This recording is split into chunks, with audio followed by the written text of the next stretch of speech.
Good morning, good morning, and thank you for joining me on another episode of the Roundtable Talk Show. I am your host, Sharifa Hardy, and we have an amazing show for you today. And all our shows are amazing, but I'm gonna tell you why this show is so amazing. Our guests didn't even know why this show is so amazing, but this is the last show of 2020, the last Roundtable Talk Show of the year. And we have some amazing guests, and guess what? They're all guys, all gentlemen. They always tell me that men don't talk. Let's see if we can have a conversation today.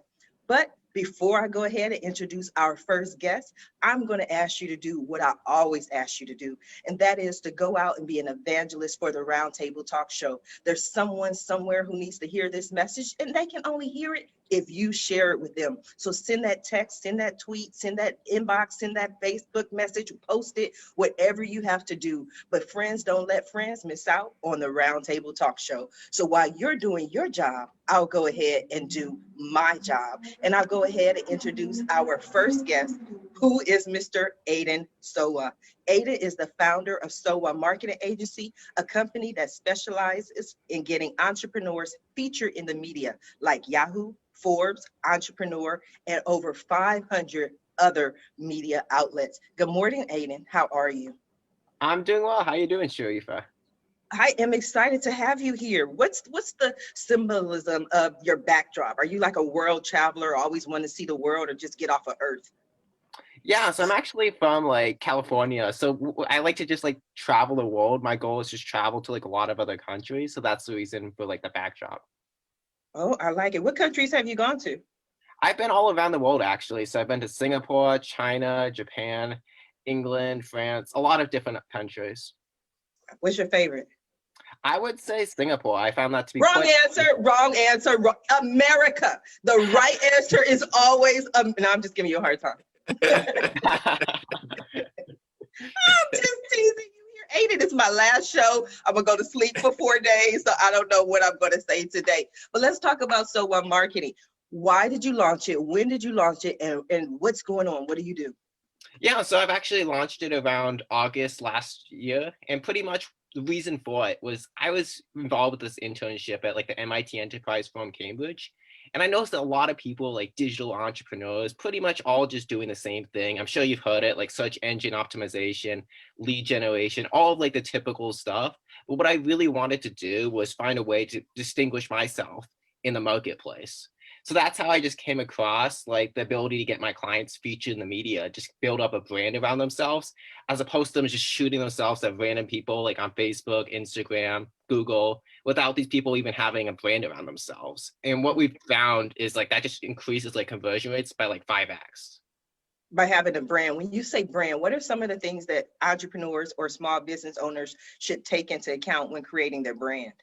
Yeah, so like a number of different factors. I would first say you want to have like a third party validation. So having good like Facebook reviews, Google reviews, being on a podcast like this one definitely is really great to like build up that brand, but also just getting featured into like the media. So like getting featured into places like Yahoo, getting onto podcasts, that's the type of thing to really just establish that brand. Yeah, but I'm listening to you. You make it sound so easy. Like you could just let me go get featured on a podcast. Let me go be on Forbes. People are spending hundreds of thousands of dollars to be able to do that. They're, pulling their hair out trying to figure out how to do that. How can they do that? Yeah, I mean, really, there's a number of different factors. There's this great software. It's called like Harrow. I don't know if you're familiar with it. It's called Help a Reporter Out. So that's definitely one platform like anyone can use, completely 100% free. Pretty much all you have to do is respond to queries and you can get onto like those different types of platforms like Forbes. But that does require a pretty decent amount of work every single day, like 20 minutes.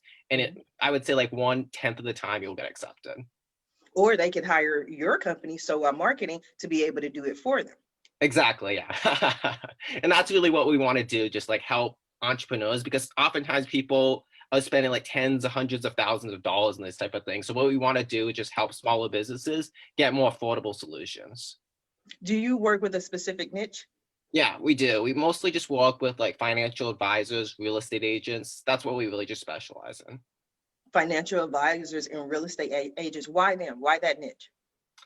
It just kind of worked out that way. My first client was just like a real estate agent. He was like actually like, it was really funny because he was like the top #1 real estate agent in his particular brokerage. So that was like really interesting. He has like this team, a whole team around him, and he was like super successful. But when I reached out to him initially, I had no idea. He just ended up as a client, and from there we just kind of scaled up. Oh, wow. That is very interesting. Interesting. I am going to come back to you, but I want to go ahead and introduce our next guest, Mr. Adam O'Leary. And Adam O'Leary is an entrepreneur who started his full service ad agency in 2005 while he was working on the client side of the marketing world, doing a logo here and there for friends with their own businesses. When the economic downturn hit a few years later, he got laid off and put all of his energy into encite. Since then, he's grown from a virtual shop to an award-winning agency. Good morning, Adam. How are you? Good morning. How are you? Thank you for having me. You are so welcome. I love your backdrop as well. Thank you. Our office is a pretty big office, and my desk is located under the second level, so it looks like I'm in an unfinished basement if I pull my background back. So I put found some backdrops that I liked, and I kind of switch them up every now and again. Okay, let's switch it up. We got another one. I want to see another one. Yeah. No, my attention span is short. Like I need excitement. Okay, how about, let's see, background and filters. How about library? Or I like that. How about some kind of modern other living room? And then I have another kind of like New York style living room. This one is kind of like a pretty cool modern office, it looks like in the background. So that's one I chose. No, I like it. I like it. So we're talking about marketing, it seems, this Sure. morning. Why are you so passionate about marketing, Adam? I've been passionate about marketing all my life, I think, especially in my college years. I just really enjoyed the creative side is what kind of drew me to develop, marketing campaigns and strategies that are, kind of really hit home to audiences and kind of, help people to, help businesses to drive business and drive revenue for themselves. So it's always like helping our audiences and our clients, be successful. It's always been a passion of mine. Mm-hmm. What makes your company stand out? Well, I think that what we focus on is 3 pillars: branding, marketing, and creative. And to Aidan's point, we talk about the marketing side of that is everybody's kind of doing the same thing, right? Like you put out Facebook advertising and you put email marketing and you develop out, content and that kind of thing. But, what really stands out for us is and Aidan alluded to it as well, is that branding aspect. So we have a brand strategy product that we put together for businesses that are establishing those brand attributes, identifying audiences, and all of those kinds of things. And we find there's a lot of businesses that just don't have it. And without that, there's a lot of missed opportunity, and people are just throwing stuff out there from a marketing perspective, and they wonder why some of the times it doesn't work, and a lot of the times it doesn't work. It's just they don't have that foundation, that foundational brand strategy, and that's kind of our bread and butter, really, to help to develop out brand strategy for clients to have that foundation before they start to get into that marketing perspective, that marketing aspect. Mm-hmm. So do you feel that many of the entrepreneurs and small business owners just with their marketing campaigns just kind of throw things out there and see what sticks as opposed to having a long-term strategy? Yeah, and that's exactly right. Everybody's really, anxious to get going, right? Liking to get everything's out there and get, marketing tactics going because they can see that and they can see kind of what's working. But to have a strategy, a brand strategy behind it is key. And it's one of those things that we see a lot of people don't do. Mm-hmm. Do you feel that, and this just maybe be your opinion, but I found that many entrepreneurs who just start off, they don't have enough in the bank. So they do what I consider a Hail Mary pass, that they're like, okay, I got to make this work. I got to do it. And they go off and kind of rush out, as opposed to saying, okay, what is the long term? And also not looking at their profits. You know, they're operating out of their profits as opposed to having enough money in the bank to sustain themselves, whether their marketing works or not. I absolutely agree to that. I mean, I think that especially small businesses, today's day and age, I think that it's marketing is seen as one of those things to where, oh, it's easy.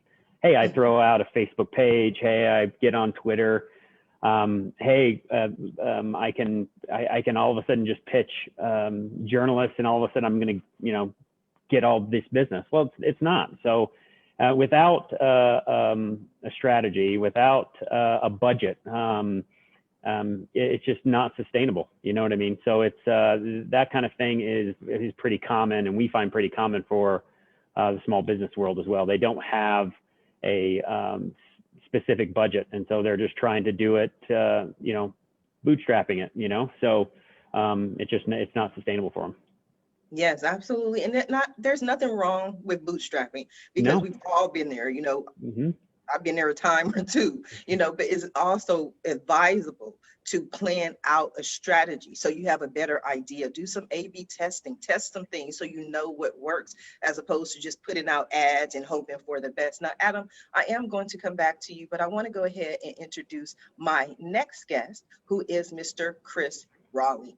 In 2016, Chris Rawley, while visiting a farm investment in Central America, conceived the idea of building a crowdfunding platform to streamline agricultural investment. He soon founded Harvest Returns to bring that vision to reality. Rawley has held corporate management roles in Jones Lang LaSalle, Electronic Data Systems, L3 Communication, and served as a defense consultant at Special Operations Command headquarters with Blackbird Technologies. He has invested in real estate and income-producing agriculture for nearly 2 decades. Good morning, Chris. How are you? Hey, Sharifa, I'm doing great. Thanks for having me. You are so welcome. 2 decades. You don't even look old enough to be working for 2 decades. I'm a little older than I look. People tell me that. Tell us a little bit about yourself, Chris. Who are you and what do you do? Sure. So I guess I'm a late blooming entrepreneur, which I had a very roundabout way to starting up Harvest Returns. Started out in the Navy, and shout out to Jimmy. I know he's a Navy veteran too. So, so did that for a while, floated around the Pacific and Persian Gulf and places like that. And then went to work in kind of the corporate world for a while, and learned a lot of lessons there, good and bad. And while during that journey, I started investing in things like single family homes, doing rental houses, things that a lot of people have done.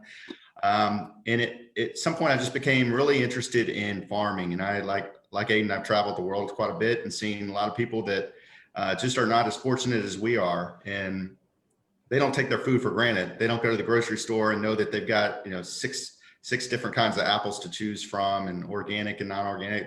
They're going to take and eat whatever they can. So because of that, I gained this real appreciation for farmers, even though I didn't grow up in. And so called up one of my longtime friends, Austin Manis, who did grow up, spend a lot of time on family farms. And we started this company, as you said, back in 2016 to help farmers raise money and to grow their businesses. And on the other side of that is the investor side. And we find people, investors that we talk to, they're kind of scared of the stock market, especially when it's in times like this where it's really high, but there's a lot of volatility going on in the world, and they're looking for something to invest in that's real and tangible, and that they can put their money to work in doing some good. And that's what we do with our farmers, is help them kind of meet their dreams as well. Oh, that's wonderful. What's the idea with agriculture? More to have people go back to organic foods? Sure. I mean, we work with all kinds of farmers. We work with farmers that have been doing it, family farms, for 4 generations. But we have a couple focus areas. You mentioned organic, and one of the things we like is indoor agriculture. So that's kind of a relatively new thing here in the U.S., where People are growing food indoors year round, whether it's in like a building. Like there's a lot of the farmers we work with are vertical farmers, so they're taking old abandoned buildings in urban areas and they're converting them to farms to grow food for people in the community, local food. And we think that's a good thing because they're involving the community in their food production, and the food is fresher, it's more environmentally sound, it takes less water to grow it, less things like pesticides and all that. So we like grass-fed cattle. We work with a lot of beef producers because consumers now like they like their organic meat and they like their grass-fed meat and things like that. So all kinds of farms we work with. Have you seen an increase in farmers over the last, say, 9 months over this global pandemic? Because I've talked to or spoken with different guests, and everybody's in this like, okay, we have to get more healthier, we have to do better, we have to focus on longevity, we have to get our immune system up because of COVID. So have you seen an increase? Yeah, for sure. COVID, I know it's been hard on a lot of businesses. Fortunately for us, we've had some problems, but it's been good for us because there are farmers out there that are realizing that, yeah, people want to eat healthier. They do want to eat that organic produce. They do want to eat, farm to table food that's produced closer to where it is. And I think a lot of us saw when COVID first happened in March, at least on a big scale, that some of the grocery store shelves started empty. It wasn't just toilet paper, it was like meat and produce. And people were like, wait, you're telling me that I'm not going to have 24/7, 365 food wherever I go, at my fingertips, and restaurants closing, and that's, a whole other thing with the economy. But those local farmers are doing good work of producing food that is not relying on a truck shipping it from the West Coast to Detroit or Birmingham, Alabama, or Dallas or wherever. Mm-hmm.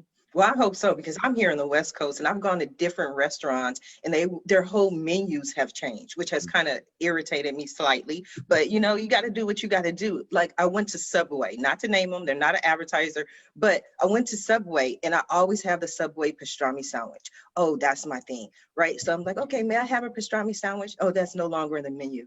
Oh, okay, well then I'll take the roast beef. That's no longer on the menu. Okay, so what is going on? Okay, we have reduced our menu due to COVID. Okay, because of COVID, I can't even get a pastrami sandwich. Like, what is going on in the world, Chris? Explain this to me. Well, it did disrupt a lot of the food supplies, especially you're talking meat specifically. When they closed all those restaurants, well, there's a bunch of different things going on. First of all, a lot of the beef processors. So, you grow the cow and then you have the nice hamburger roast beef on your plate, but there's that middle part that people don't like to talk about, the processing part. But a lot of processing facilities around the country had COVID outbreaks, so they had to shut down for a while.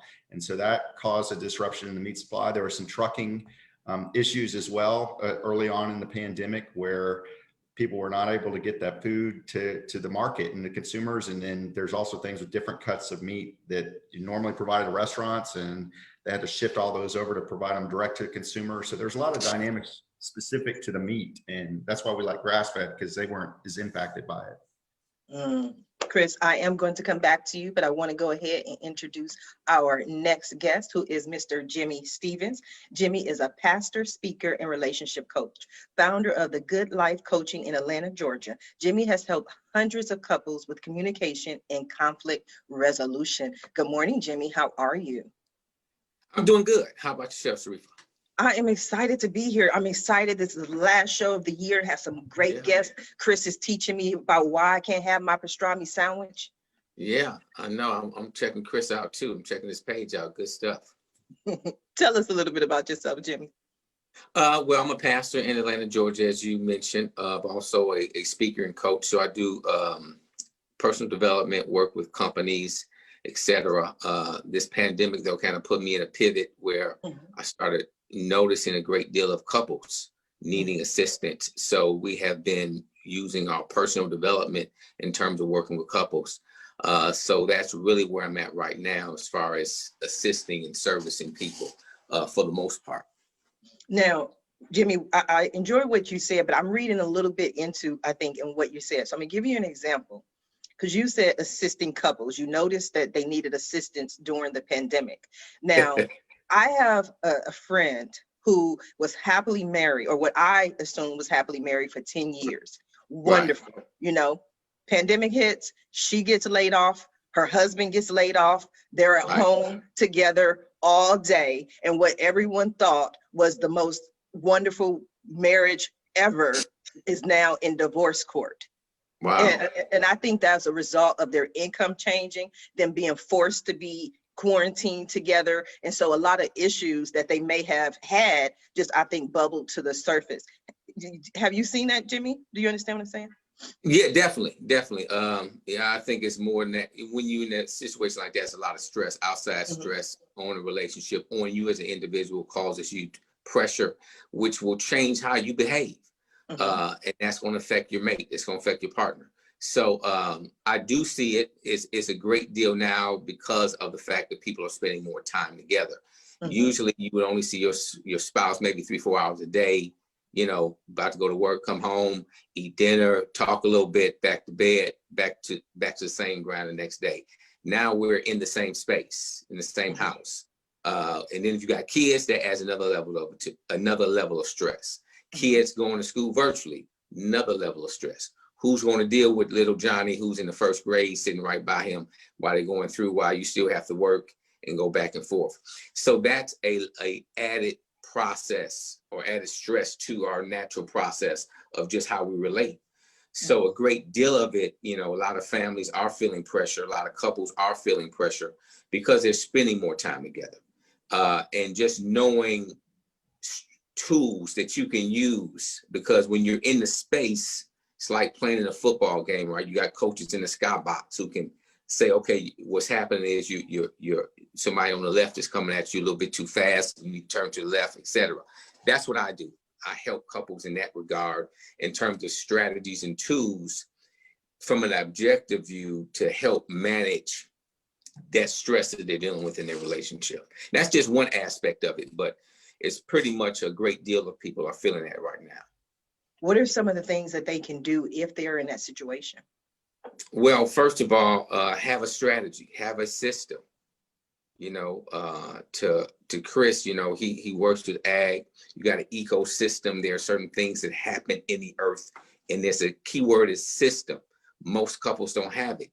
So when things get stressed, we don't know what to do.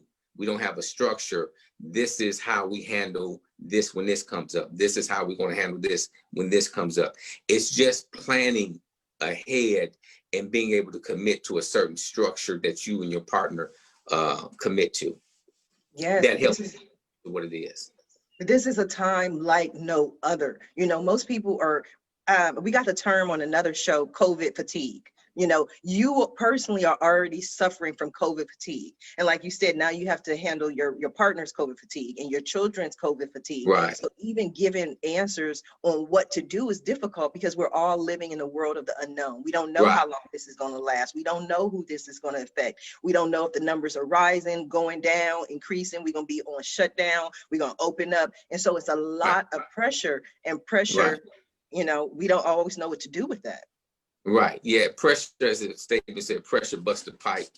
And that's what we feel in this situation, especially because to your point, COVID in itself, some partners who you may be married to or committed to may have a high level of anxiety because of COVID.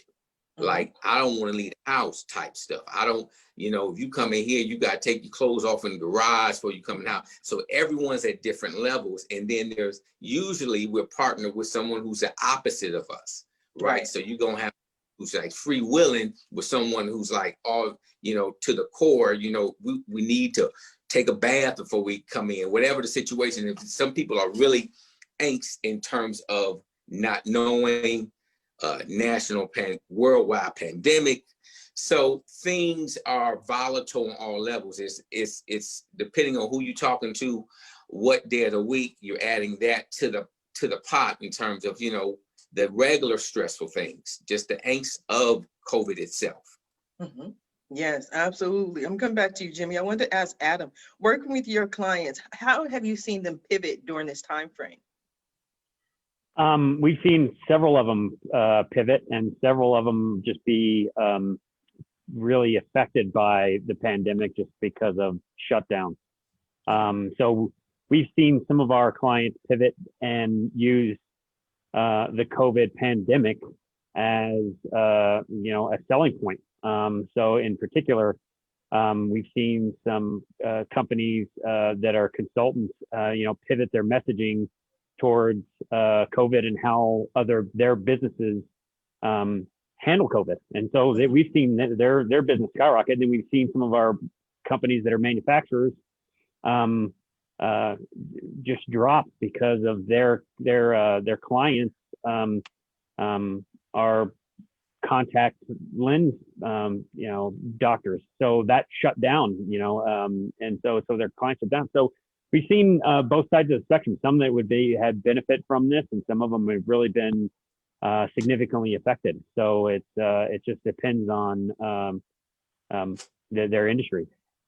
But did many of them come to you at that time frame and go, Adam, I don't know what to do. We want to remain in business. We have to be sustainable. What is our new strategy?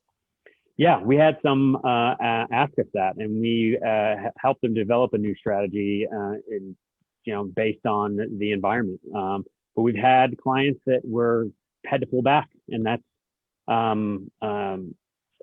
understandable. I don't necessarily agree with it, but from a marketing standpoint, but I think that there's something that needs to be done. You need to stay relevant. You need to stay in front of your audience, even through this. You need to be there to make sure that you're a resource and helpful, because when we do come out of this, that you're going to be first top of mind. They're going to remember that. So it depended from client to client, from industry to industry, from situation to situation. But we tried to be as understanding as possible, and try to be there for all of our clients and continue to be there for all of our clients. So it's just a weird situation, and none of us had expected this. None of us have been through this before. So we're just trying to be as empathetic as possible, and try to get us all through this together.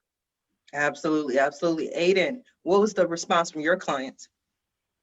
Yeah, I would definitely say initially back in April, people were really afraid. They would just thought the whole pandemic would literally just kill them. I would say probably around September, October-ish, people started to realize, okay, maybe my business will actually survive this. I'm not going to die. And they started to be like, okay, so what can I do during this time? Like, what type of marketing should I be doing? How should I be positioning myself? That's really what happened during this time.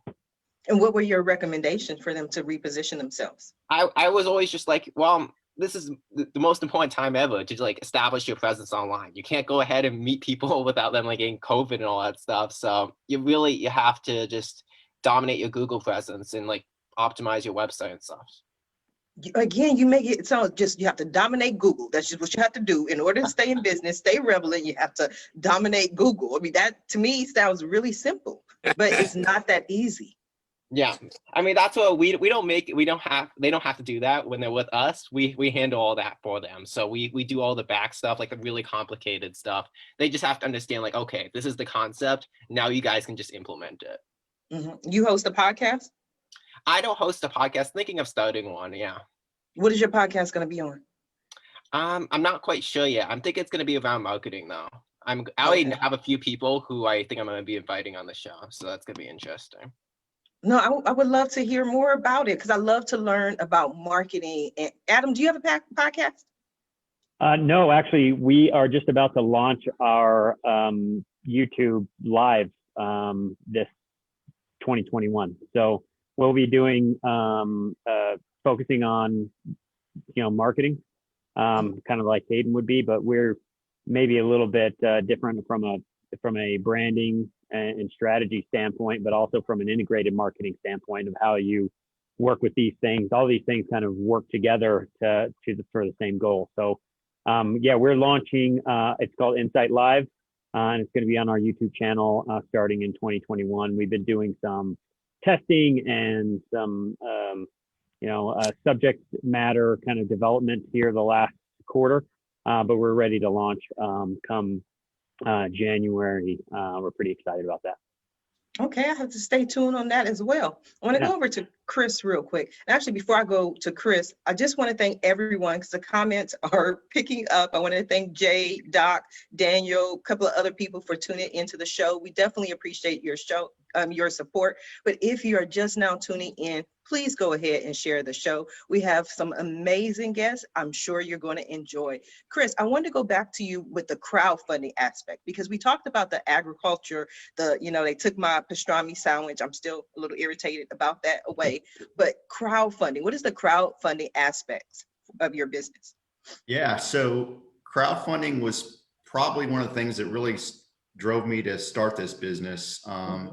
And when you hear crowdfunding, there's a lot of different definitions for that and a lot of confusion over what that means. A lot of people hear, like GoFundMe. Well, GoFundMe is a form of crowdfunding, and it's called social crowdfunding. And basically, you've seen the things like, oh, my cousin's car got broke into, and she needs a new car. Let's raise money for her, or whatever. That's great. That's not what we do.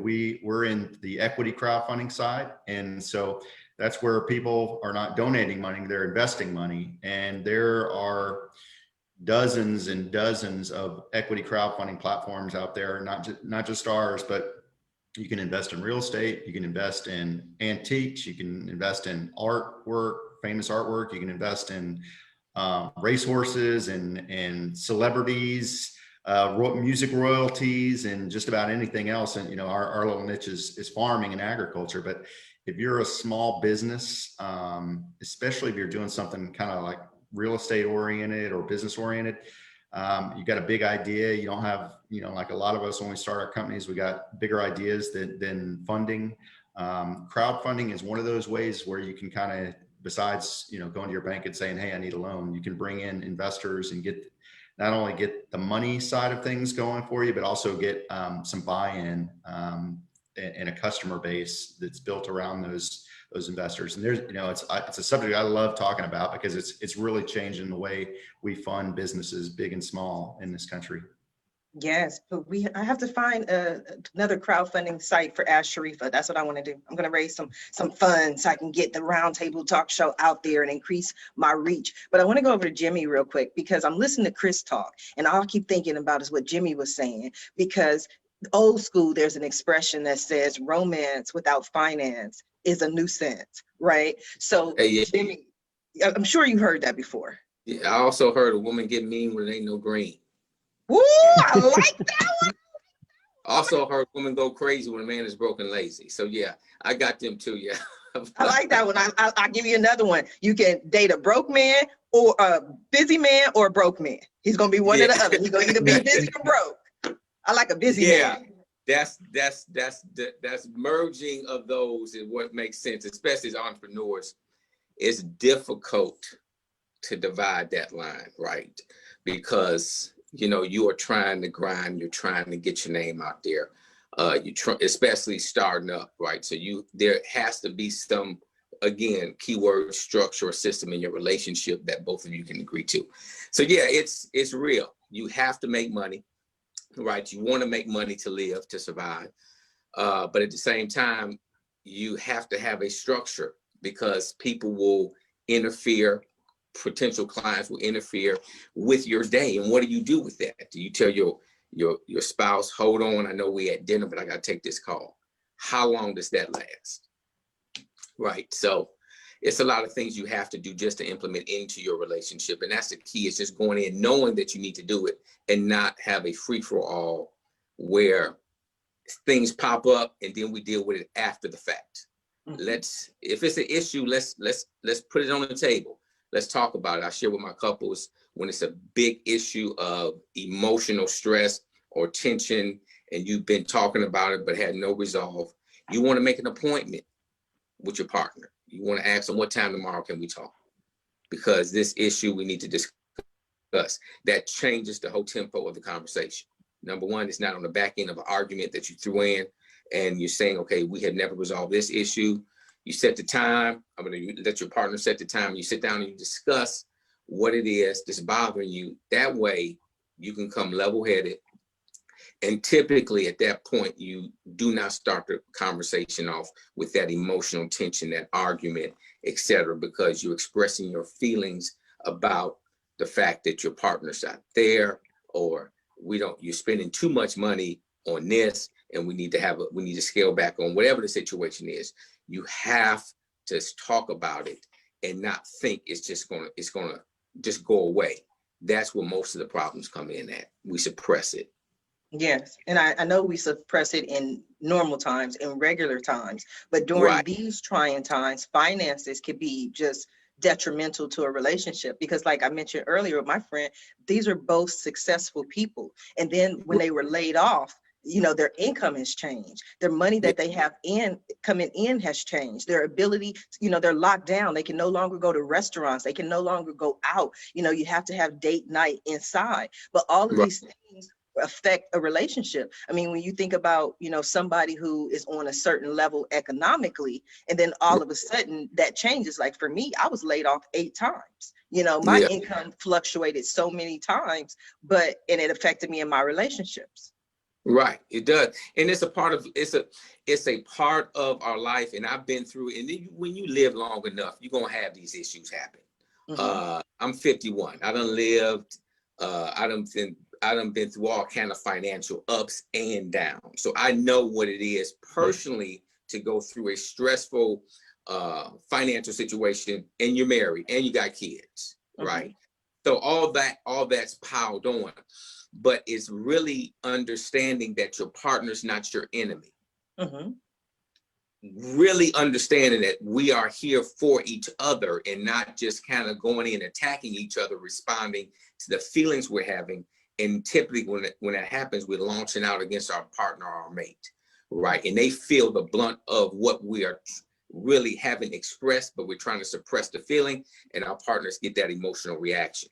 Instead of saying, hey, we need to take a deep breath and just talk about how we can get out of this together, where we're not pointing fingers, and we're not accusing each other, and we're not talking about folks' mama and daddy, and you lazy like your daddy was. All that, all that type of stuff comes in, and that erodes all that good stuff. And I say good stuff, that gratitude and respect that a relationship thrives off of. So it's really, the ability to know, okay, we are in this together. We can get through this together. This is not a one, you do you and I do me. No, you got to come together and discuss what type of things are you going to do, and just develop a plan and commit to it. And if you can't do that, then that's when you call me up. Call Jimmy. There you go. And I can assist you in terms of the practicalities of things. And that's really what we overlook a lot of times. It's just being practical with what we have. Absolutely. Absolutely. We're talking about relationships with Jimmy, but I want to go over to Adam. We have that relationship with our clients as well. Did you work with your clients to change their messaging during this time frame? Absolutely. So I think that was key, and that was one of those things that that people didn't really necessarily think about going through the pandemic. And like I said before, is we needed to kind of come through with messaging of that wasn't so overtly salesy and pitching their businesses. It was from a place of empathy, a place of collaboration, because we all are in the same situation. We've never, like I said, we've never been through this before. None of us have, right? So what can we do if you're coming through to say that you still wanted to pitch your products and services, and you're in people's faces, and I mean, it's not going to go over well. So changing that messaging was key, and making sure that it was coming from a place of empathy and support. I see more commercials and more messaging that was focused on service. We can be of service to you. We're here to service you. We're here to help. That seemed to be the tone all of a sudden that changed in the messaging that went out. Yeah, and I think that was the right messaging, and a lot of people are doing it. You see and so there's a caveat there: is it authentic? Is it real? Did people have ulterior motives? Maybe, but at the same time, the alternative message is not going to resonate with audiences, and it's only going to turn people off. So it's been overused a little bit, but you know, what else do you do? You know, you need to come from that place of empathy. So for sure. Absolutely. Chris, did you change your messaging? We did some. We've always been about serving our farmers, and you know, as Adam said, that authenticity in your message is very important, and we've always kind of strived to do that. We talked a lot to our investors about how they can help improve the food system, make it more robust, make it so hopefully you can get your pastrami at Subway when you ask. Thank you. We definitely have messaged a little bit, and a big part of our business is marketing. So we're very in tune to that. Mm-hmm. So in your message, you've always been there to help. You've always been very authentic. But did you see an increase from the investors to be of service? You know, because they're obviously watching they saw that I couldn't get my pastrami sandwich. So did they step in and say, you know what, Chris, we want to help now more than ever? Yeah, I think we saw some of that. We definitely saw investors be more concerned about you know, how they can kind of make an impact with their dollars, you know, vote with their money to help farmers and to help the food system. And that's one of the things, like, people in my business, there's always been kind of two messages: farmers and food, and those people it's all one and the same. It's a comprehensive system of, you know, from the planting the seed in the ground to putting the food on your plate. And I think people are more aware of that now than they used to. They always saw those as two very distinct industries, but they're one and the same. It's all connected. Mm-hmm. Absolutely, I agree. Aidan, what were your thoughts on the messaging that you've seen or with your clients? Yeah, so messaging is like really just important, but I would say systems is like more important. Just like having like your correct systems down, being able to reach out to like a certain number of people every single day. I would say like that's like the most key thing. Just systemizing everything, as like I think you mentioned earlier, just really, that was like the biggest change, which I would say. Mm-hmm. So when you say systems, what kind of systems do you recommend? In terms of just like outreach via like LinkedIn, Instagram, just really just systemizing, okay, like I want to reach out to like 100 people via Instagram, 100 people via LinkedIn this day, like, and be able to do that consistently for like that entire month. So that way you have a consistent plan, because before people were kind of like, oh, I want to try this, like just really doubling down on what works and just converting that to revenue. That's interesting. I've never heard that before. I've never heard that. I've heard in sales, because I have a sales background, to reach out to 100 people a day, to make 100 calls a day. That was pretty like the standard number. If you call 100 people a day, you'll get a sale. But what you're saying is to contact or connect with 100 people a day using social media. Yes, exactly. Because some things like for sales, those will come like once you get like the correct outreach. Reaching out to, let's just say, 500 people, 1,000 people every single day. It's really just depending on how much time, of course, you have to devote to your business. That's just really like what we see converts like to the most sales. Mm-hmm. So we went from reaching out to 100 people to 5,000 people. So what is I'm trying to learn. I tell everybody I do this for selfish reasons. Sometimes I get to learn what works, what are the tips, strategies. So I'm asking for everyone else as much as I'm asking for myself. So how do you reach out to 5,000 people a day? Yeah, so that's like a really great question. So really we utilize. Yeah, so I mean, for my company personally, what we always aim to do is reach out to like 500, 1,000 people every single day. And the way we utilize that is to, first off, like email marketing, SEO, like all the different methods. But of course, you have to establish that brand first. So we take our customers sort of like through that plan, like branding. Then you take that to like that next level, direct outreach to like via LinkedIn, all that messaging. Interesting. Adam, do you recommend reaching out to 100 people a day? I recommend reaching out as many as possible. I mean, Aidan's got a really good point, is if you can reach out and drive awareness. I mean, that's kind of the first step, is that people have to be aware of you before they can engage with you and buy from you, right? So, but he brings up a good point, is having those systems in place and having that schedule in place of entrepreneurs and small businesses. I know I'm going to spend 20 minutes doing this every day, and it has to be consistent, and that consistency is key. And a lot of those things just fall by the wayside because of other things, family and business and employees and HR, whatever it is, right? So the consistency is key there, and Aidan hits right on it. Is making sure that you commit to doing all that. I had a question, if I could. Absolutely. Do you guys use AI as far as outreach as well? Because I know that's pretty. I know strategic systems, that's part of it, but just in terms of like LinkedIn has an AI process, and I'm sure some other media or some other networks have AI as well. Do you guys do that with your marketing? Yes, for sure. I mean, LinkedIn, we have like pretty much figured out like the correct messaging to get like the highest response or reply rates. It just saves you a lot of time rather than having to go individually. Yeah. I've been using that lately, and it's been real effective. It is for sure. Yeah. Yeah, and it's only going to get smarter and better. I mean, that's the whole thing is trying to get that right message to the right person at the right time consistently. AI helps you do that, right? And you can see it in your news feeds. I see it in my news feeds of the things that I click on. All of a sudden, I'm seeing more of that, right? And now I want to see less of some of that kind of thing with the whole political environment. You're just trying to get. It's just overwhelming, but the whole point is that AI is feeding me those things that I'm interested in. So now I need to change my interest, Right. Yeah. So Jimmy, for our audience, for anyone who doesn't know what you're referring to, can you explain the AI intelligence on LinkedIn? Yeah. So artificial intelligence is what it is. So it's someone, not someone, but systems acting as if they are you. So I've employed a program that reaches out to every day on LinkedIn because of training, corporate training and whatnot. My verbiage to 24 people a day on LinkedIn.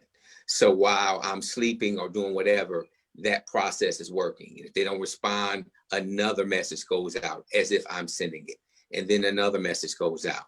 So those things are going on while you're not there. Google uses it.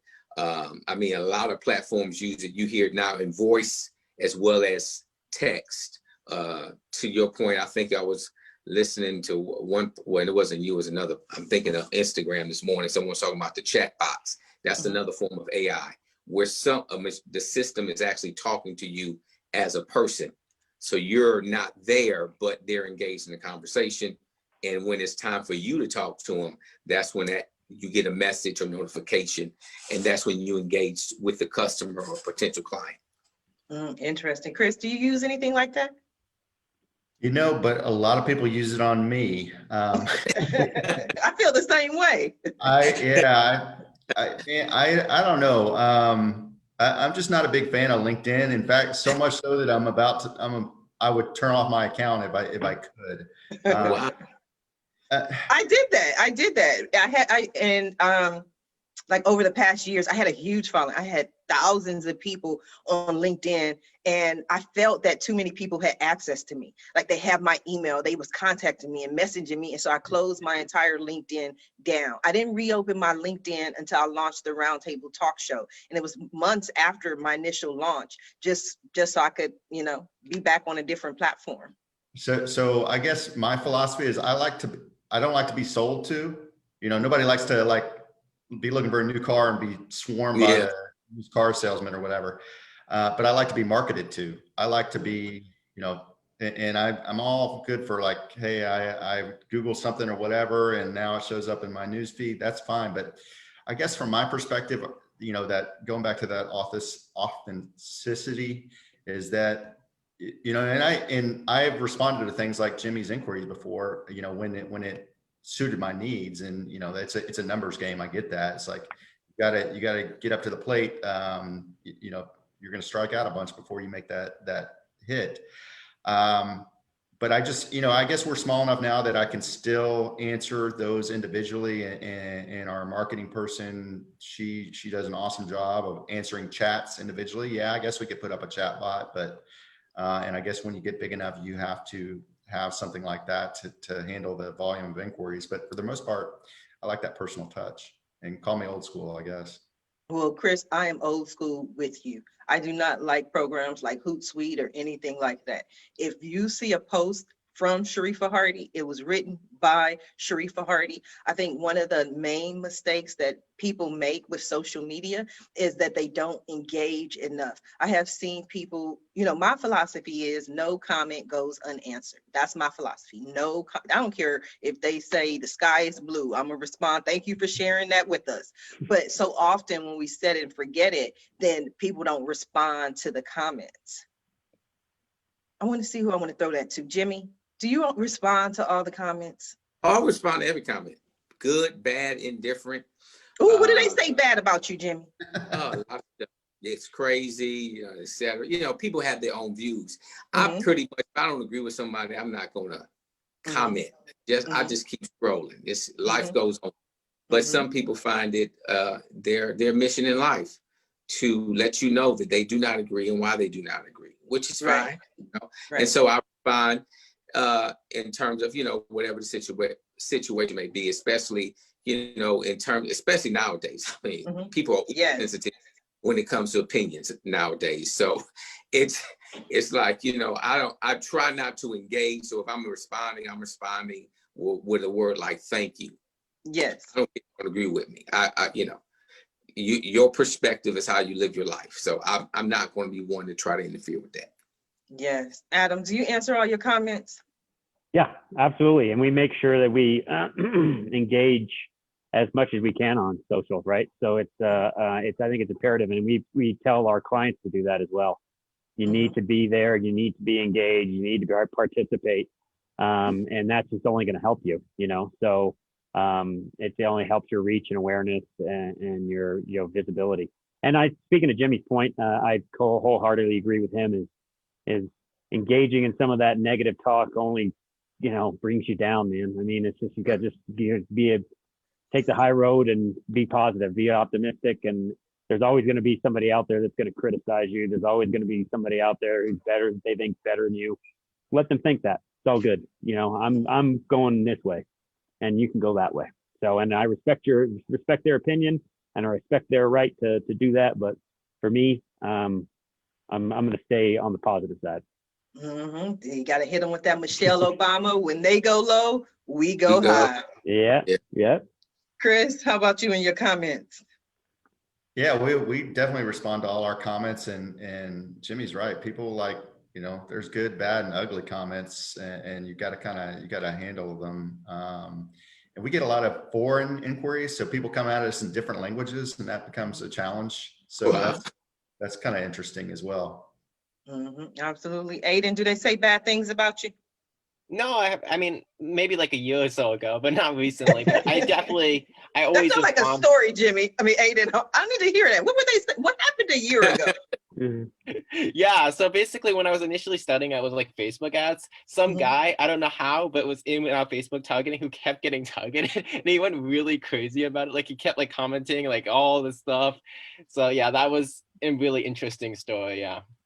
Yeah, I have done Facebook ads where I'm just, it's about my marketing or different things like that, where people will comment, we don't want this in our feed. We don't need this in our feed. No sales, no marketing, and I'm like, oh my God, that's how I feel. Like, honestly, just scroll down. That's, if you don't like it, okay. But they do it because they know every time they make a comment, you have to pay for that. Yeah, exactly. I mean, one of the things is though, when they engage with that Facebook ad, they're actually helping you reach like more people. Like the more engagement you get, it actually helps you in a way. So I don't always see it as like a bad thing. Yeah, see, then you got to hit them with that scripture right there. All things work together for the good. Ain't that right, Jimmy? Oh, yes, indeed. Yes. Preach, Sharifa, preach. Yeah. I'm an ordained minister. People don't know that, but I love the Lord. Now, we are coming down to the last few minutes of the show, the last few minutes of the last show of 2020. And what I love to do at the end of every show is just simply allow my guests the opportunity to speak directly to the audience, to everyone who is watching this show live, as well as everyone who is watching it in the archives, and let them know what you want them to take away from your appearance here today. And we're going to start with you, Chris. Yeah, I want them to know that, your food is important. Obviously, we all like to eat, we all have to eat, and it's the farmers that produce it. And so get out there and support your farmers, whether it's going to a local farmers market or investing or just doing whatever you can to know that the farmers are some of the most important people on earth, because they're the ones who keep feeding us. Yes, absolutely. I was so happy to see that they reopened the farmers market here in Long Beach. So that was a great thing. I love going to the farmers market and checking out the different booths. You know, it's interesting. Adam, what do you have for us? I would like them to know that as entrepreneurs and business people, stay strong, stay positive, stay optimistic. Make sure you're continuing to from a marketing perspective, continuing to be out there, connect authentically with your audience, and then from a personal standpoint, you know, with our pandemic and where we're at, we're going to get through it. We're all here in it together. I mean, we've heard that message before, but it really is true. But again, stay strong and stay optimistic, and keep those friends and family members close when we get back out there. So stay optimistic is one of my biggest messages. Yeah, thank you for that, Adam. Aidan, what do you have for us? Yeah, I would definitely say that establishing that brand, just continue to focus on your key message. Know that like the whole pandemic is not going to last forever. We could still move forward. Just have to keep pushing forward every single day, and eventually this whole thing will be past before you know it. Absolutely. Jimmy? I like to just remind your audience that their relationship is worth them learning how to do it better.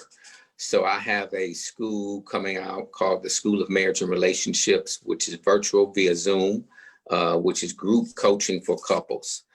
So you can go to TGLJimmie.com, JIMMIE.com, and find out more about that. For the 2021 year, if you're stressful in your relationship, there are tools you can use to minimize the stress. So I love to talk to you. What about all the single ladies? Well, they can come too, because we need to know what's going to happen when you find that man, right? That's You don't what I'm want to be that person who's like, you find a man and then he run it because you don't know how to talk to him. There's a way to talk to a man. You can't use a lot of paragraphs and sentences. I say bullet points, just boom, hit it, period, end, stop. Make your statement, period, end, stop, and you'll find a man who will love you forever, because, okay, this is not hard to do. Period, end, stop. That's the key to getting a man. I'm trying to learn because I'm trying to catch Make him. the statement, period, end, stop. No need to go on through the process of how you came to the conclusion of that statement. I like you, Jimmy. Jimmy said, period, end, stop. You're talking too much. You're giving too much information. He doesn't need a paragraph. He just needs little blurbs. Okay. Well, when you working all day, you come home to that on 5 days a week. If you don't know, as a man, know how to deal with that. So it's having to understand on both sides, but that's just one little nugget. Okay, so we're going to get some nuggets when we talk to Jimmy. I want to thank you all for being a guest on today's episode of the Roundtable Talk Show. I also want to thank everyone who tuned in to watch the show live, as well as everyone who is watching it in the archives. Just because you didn't catch the live show does not mean you're not important. We still need your support. Please go ahead and share the show, but visit our guests, visit their websites. Their information is in the Facebook post. Follow them on social media, send them that tweet, send them that message, send them that inbox. And when you do, please let them know Sharifa Hardy says hi. Now we'll be back on Monday, the first Monday of the new year. Until then, I don't know if I'm going to party or sleep. I'm 44, so most likely I'll be asleep. But whatever you do, please do not drink and drive. Please be safe. Please stay at home. And until then, everyone have a safe and a blessed weekend. Bye now.